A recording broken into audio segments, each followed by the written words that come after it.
Hi folks, you're with Tacitus today, your pushback channel, and thank you for joining this audio live stream. In this essay, I'd like to talk about the gender pay gap issue that's, it does the rounds. Every few months or so it gets dragged up and bandied around. It's a useful device to create social division, division between the genders.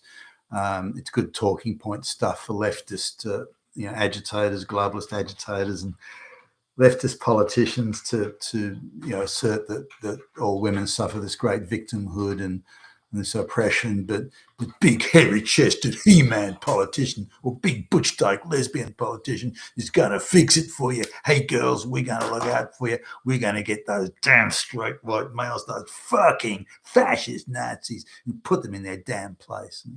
So now, the thing that always gets me about this is if it was real, then you wouldn't need to tell any lies or exaggerate, off the planet exaggerations. The facts would speak for themselves. If it was real, you just wouldn't need to tell any lies. But because everything is lies and propaganda, exaggeration, then you know it can't be real, can't be true. So, I mean, that's a starting point. I just want to really, this whole idea of a gender pay gap was kicked off originally or initially in the 1950s by communist Soviet, professional agitators. They were sent to undermine Western society during the Cold War between the Soviet Union and the United States and the West. So that was part of their infiltration and undermining and agitation process. And it seems that as soon as the communist bloc fell over in like 1990, 1991, that the globalists simply took that communist agitator architecture and talking points and sort of the infrastructure of it, and then used it for the globalist cause. It was almost a seamless transition between the Soviet agitators and the globalists taking it over. I think there's a lesson in there somewhere. But there's two. So to justify, and even chatbot, AI is pushing these talking points. So just goes to show you setting up the AI in the West. But there's two so-called reports that are relied upon to say studies have shown that the oppression, that the Nazis are in control. So the studies have shown that the gender pay gap is, and then back sort of when this came out, they were asserting that the gender pay gap was close to 30%. That is, for every dollar men earn, women are supposed to earn 70 cents. And the allegation or the assertion was for the exact same work and the exact same job in the exact same occupation. Now, that was manifestly untrue because it's been law across every Western country that for the same work and the same job, everyone's paid the same. So say you go to any, any warehouse or supermarket or anything like that, pretty much any sort of particularly mass employment job where there's when men and women working there, it could be nursing, could be anything, and for the exact same job they're paid the same work. That's mandated by law, mandated by the unions, mandated by company. So to get a skirt around that would be pretty much impossible. So for the same work, same job, same occupation, everyone's paid the same. So we can immediately dismiss that as an issue. This assertion that people are paid different rates of pay based on gender is quite ridiculous. But there are two reports that they rely on to push this claim of a gender pay gap, which I've seen a number of posts a number of vids recently about it. So asserting that it's a big issue, and that, any female politician wanting to run for office has to assert that, has to allege it, and try and make some political mileage out of it.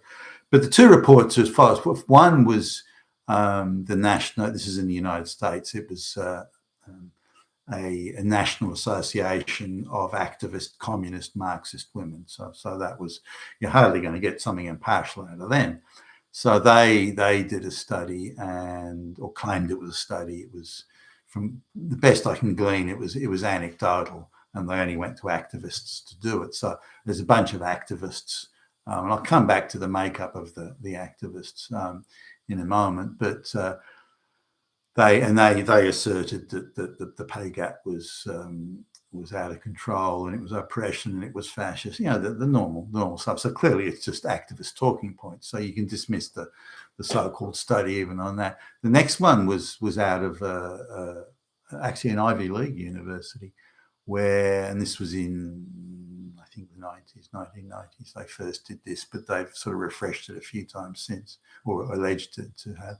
And they said the same thing. But the second one, which was more scholarly, the one from the Ivy League University, they came to an interesting conclusion that's buried sort of deep within the text, where they said they used all sorts of control factors. They claimed they did. I don't believe this, by the way, but because it was a bunch of activists that again, a bunch of screaming activists that did it. Whether they had an Ivy League sort of letterhead to put it on is irrelevant. They were just a bunch of screaming activists, and they said they've controlled for education and skill and experience, time in the job, and so on and so forth, and they still found close to 20% differential in pay, they're claiming, between men and women.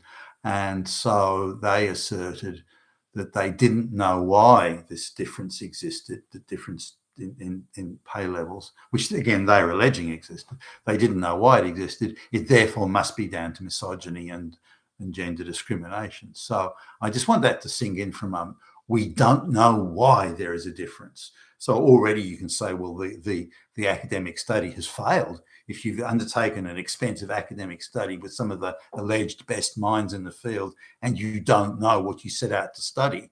So we're studying this, but we just don't know why. I mean, excuse me, what sort of bullshit study is that? We don't know why. So the difference must be because of misogyny and gender discrimination. I mean, what a fucking cop-out. Gee.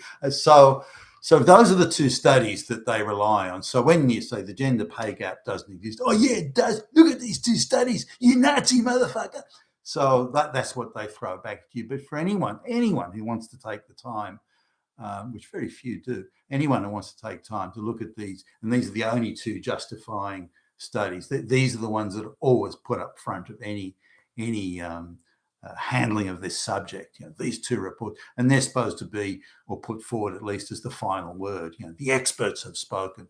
No, there's no fucking experts in that group, or either one of them. So let's have a look at sort of group number one. This is a feminist activist group. There's no bones about it. They say that's what we do. So why would you go to them to have an independent or impartial report done? You wouldn't. They're the last people you'd go to. I mean, even when I was hiring a lot of people, back in the big corporate days, I was always gun shy of hiring sort of people with sort of radical levels of passion about a subject, to the point where they had over the top tunnel vision. No, I don't mind someone that can take a balanced view and say, well, this is, because I don't want someone charging out there and go, this is the solution to it, and just going hell for leather and collateral damage be damned and all this sort of stuff. I always viewed that with caution.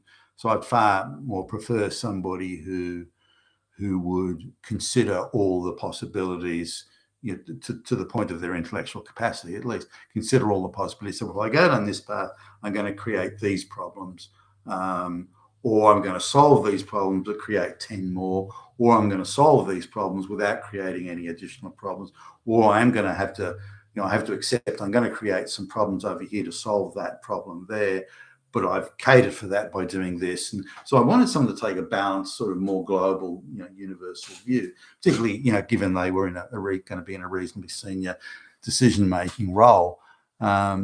Now, if there was a sort of a passionate, energetic type, filled with sort of passion, they've got nervous tics and they're jumping around all over the place in the interview, something like that, but they had, super skills or alleged to, and super qualifications, I was happy not happy, I'd be prepared to hire them, provided that I stayed close to them. Okay, I want to know what you're doing every day, that sort of thing.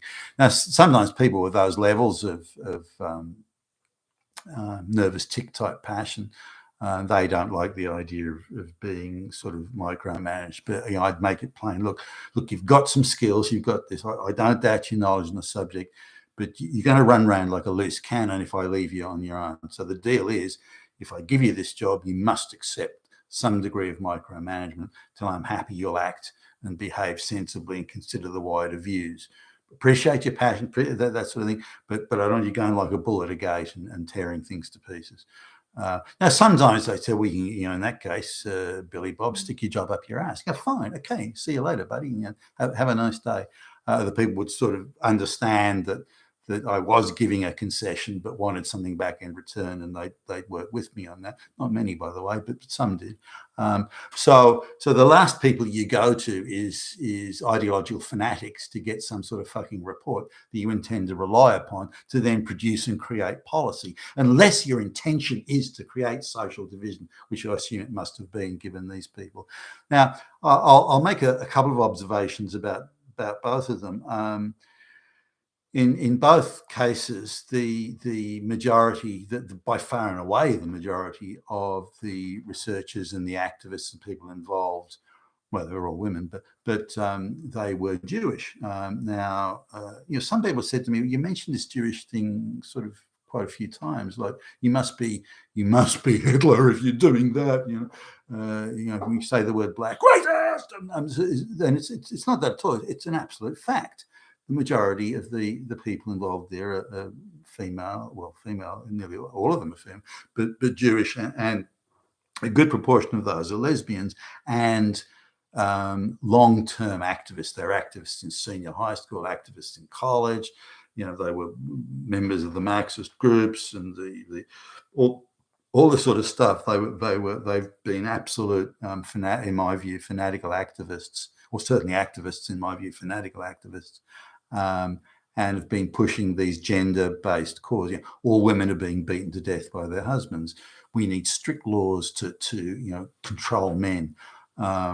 Misogyny is easy. We need strict laws to control men. We need strict laws to control straight men. We need strict laws to control. So every response, every problem they come up with, the only response, policy response, is to control men.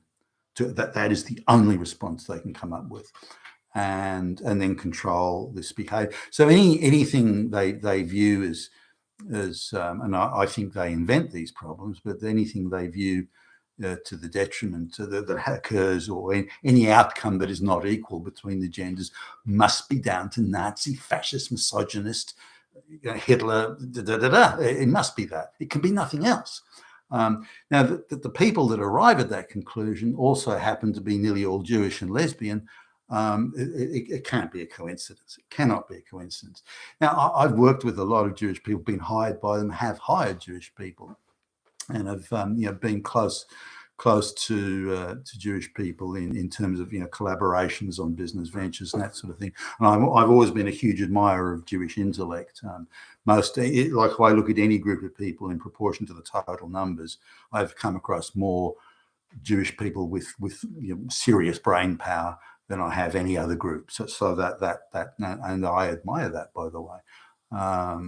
Maybe I've got something in that department, much smaller than them, I'm sure, but something that given the amount of Jews that have hired me or offered me jobs. But the thing about this is, if these people have this higher intellect, and they do, if they have this higher level of intellect, then they know they're telling these lies. They know this activism and this misinformation, this bullshit, this propaganda is for some sort of wider purpose, as they would see it, because they know it's lies and they've got the brain power to do it. Just in terms of how to illustrate the brain power that I see in certainly the Jews that I've met, at least, their ability, and channeled Ben Shapiro on this one, their ability to concentrate with great intensity and to place key facts in the order of the sequence of their relevance, importance, and their context quickly.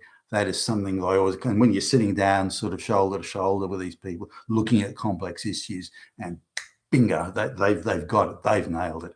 And that's something that I was always in admiration of. But on the other side, I know if they have that capacity to have this, bring this intellectual power to the table, And they also have the capacity to know that they're telling the most outrageous lies, the most outrageous, and pushing the most outrageous propaganda.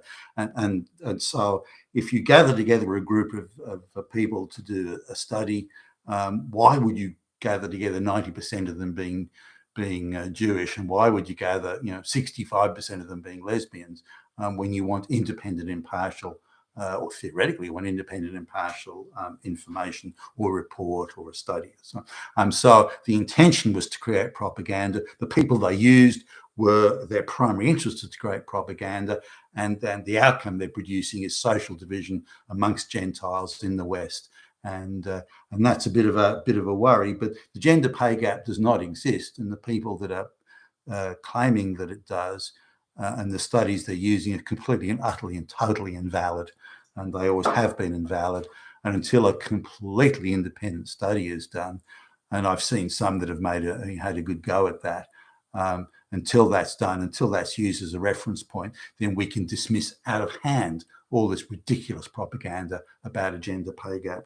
You've been with Tacitus today, your Pushback channel. Thank you for listening.